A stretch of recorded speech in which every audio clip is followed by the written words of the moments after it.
For years I held myself back from ever creating original content online, because I thought that in order to make something worth people's time and attention, I needed to come up with a completely original idea. I'd see other creators who were years into their journey and compare what I was capable of making with what they were creating. They had polished brands, cohesive stories, and huge audiences. I thought that if I couldn't completely reinvent the wheel with an article or a video, then there'd be no point in making it, and that no one would really care about what I had to say. Ultimately, I thought that my effort would be completely wasted by creating something that wasn't at the high standards of those people who are already producing content. Needless to say, I wasted years in this phase of motion and constantly planning, dreaming about ways to make my own original content and ultimately make a career from it. And this imposter syndrome is something that we all deal with as creators. So in this video, I want to share with you an idea that has helped me quieten the voice in your head that tells you not to even try in the first place. This idea stemmed from a small book called Steal Like an Artist from Austin Kleon. Now the premise of the book is that there are no unique messages. The only thing that is unique is the person delivering that message. In the book, he talks about how what makes us unique is our inputs. It's the people we hang around with, it's the music we listen to, the books we read, that make up our personality and ultimately make up our creative output.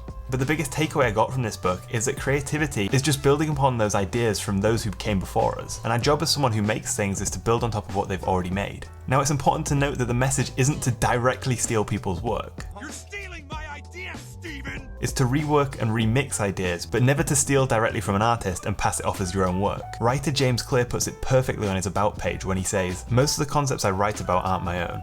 They're ideas I discover and build upon after many hours of reading and research.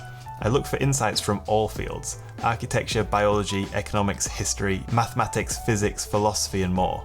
I consider it my job to find the best ideas and explain them in a way that is actionable and easy to understand. Humankind progresses by adding layer upon layer of knowledge. We all benefit from the insights of our ancestors. I like the idea of leaving a great intellectual inheritance, and I'm trying to add a little bit of knowledge to the pile by creating this website and sharing my work." And when you frame your own creations through the lens of building upon other people's work, you realize what you make doesn't have to be completely original. Instead, you can build on top of the knowledge and wisdom of others, combining their work in new and unique ways until you find your own voice. I hope this idea has been as useful to you as it has been to me, and I'll catch you tomorrow.